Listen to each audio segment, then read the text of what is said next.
Hello summoners, welcome back to another damage comparison. Wait, this isn't a damage comparison video. Welcome back to a tier list update for the month of December, and in this one we actually made a few changes and first we're going to talk about the importance of comments. So I made a lot of changes in the list based on the comments, but more importantly, I'm forgetting the name, but someone said that I have these emojis here. The handshake one is for Synergies, so they were wondering if I could add the actual name of the Synergies, because some of them are very popular and a lot of people know about them, like Domino, Massacre, Red Hulk. People know that synergy, but someone like Korg, he has synergies, great synergy with the Gladiator Hulk and also Mojo.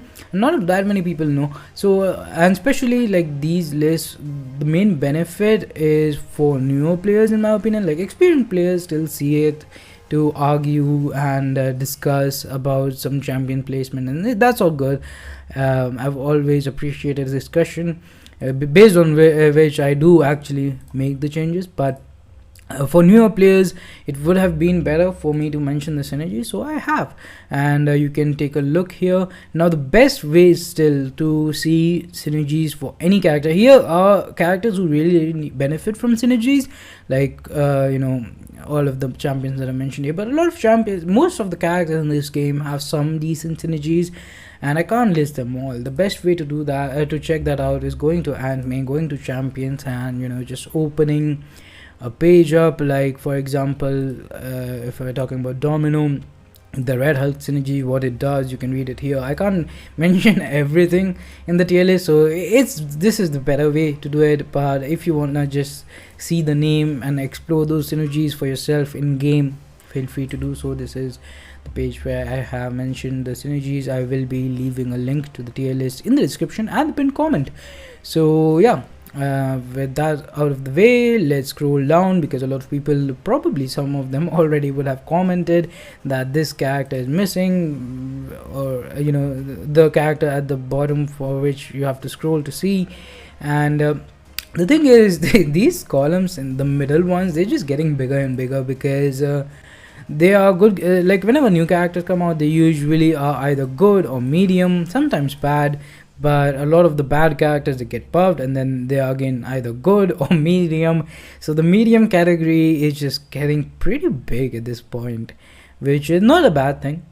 But now let's talk about the buffs first. So Joe Fixit, seeing one of the biggest jumps in the list from buff please, and he really needed to be here. He needed that buff.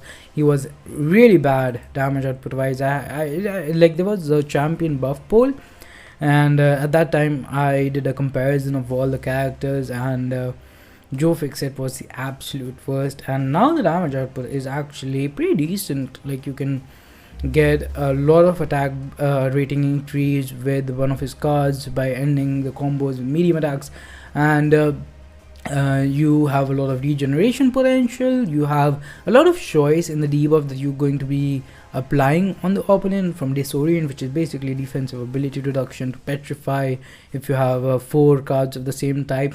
Not very complicated character, like the abilities wise it looks complicated, but once you start playing with him, it's kind of easy to figure out, and you get a lot of choice and what utility you want to have. You have decent damage output. A decent character, in my opinion, might go up in the future. Next up we have Hawkeye buff. Really amazing mechanic he has now. When you launch a special attack, you tap the screen, it all slows down. You have to release the arrow at the perfect time. Takes a while to get used to. Like, not, I wouldn't say he is particularly hard to play like someone like a Quake or Ghost, but it needs a little bit of getting used to. Like, play with them for about an hour and then you will get really good at it. Whereas with Quake and Ghost, you need weeks, if not months, or sometimes years of practice to get really good with those characters. But Hawkeye, see, the thing is, lately we are in a weird phase of MCOC that a lot of the newer characters and newer buffs, they are being released, but they are bugged. And same thing has happened with Hawkeye. He was doing more damage than he was supposed to. I have been told, especially like at Sig 1 it was like a weird graph thing.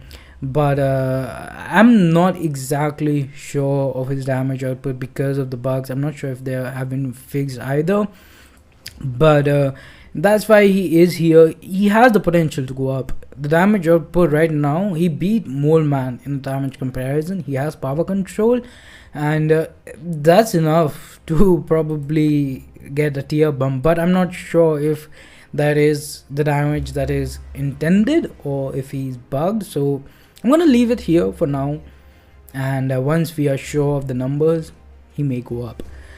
Then we have the latest character, which is again a character who is bugged, or was bugged at least at release, and he has the same as the Icarus bug. I think the refresh thing, so he is getting a lot of burst damage at one point. But again, a character with newer mechanics, with the root mechanic, I absolutely love it. Like set a trap with the SP1, and then use either a heavy attack or a special attack to push them into the trap, and then dash back, dash in, do a crazy amount of damage, launch that SP. Like he has a lot of damage potential. And wait a second, did Craven beat Mole Man in a damage comparison, or did Hawkeye? I'm getting confused. But either ways, they're both good damage output characters who are currently bugged. So once again, once the bugs are fixed, once we know what the damage output actually looks like, we'll be able to assess them better. But that's the new characters, and then a lot of the other characters have been bumped up a tier, or they went down a tier. Like Super Skrull was bumped down a tier. I don't think he's as bad as people say, but still he's pretty bad for a new character. And then some characters like Iceman, they got one tier bump up. I think Iceman is someone a lot of people are surprised to see how down he is. But the thing is, mutant catalysts are extremely like they're the most important class catalyst in the game because of how good the mutant class is. And even though Iceman still is a pretty good character, brings a lot of utility with his cold snap, he can counter evade, with his ice armor he can tank special attacks, he has triple immunity as well. The damage output is not noodle range, at least is not great. It's probably average or maybe even below average, but it's not noodle range damage. So but at the same time, like someone like Emma Frost or Horseman Wolverine or White Magneto, they're just so much better. There is no way I would, what did I do there? There is just no way I would pick Iceman over them, so that's why he's there. Like this is kind of how I rank characters. I look at their own class rather than looking at the tier, which I guess is, you should probably also look at the tier in a tier list. But yeah, anyways, the other changes, I'm not sure if the benefit from suicide thing was a part of the last tier list. If it wasn't, then I added that pretty recently. But let me know if you want to see anything else, anything extra added to the tier list. I will do that. But that's pretty much gonna do it for this one. Thanks for watching. Have a nice day. Subscribe to the channel for more content. Like this video, share with your friends, stay safe, have a good one, and bye bye.